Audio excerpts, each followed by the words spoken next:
కాగా ఎవడైనను క్రీస్తునందున్న ఎడల వాడు నూతన సృష్టి, పాతవి గతించెను, ఇదిగో క్రొత్తవాయను.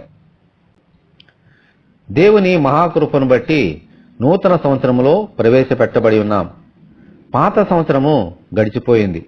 అయితే నూతన సంవత్సరములో, నూతన నెలలో, నూతన దినములో ఉన్నంత మాత్రాన మనము నూతనముగా ఉండలేం, మార్చబడలేం.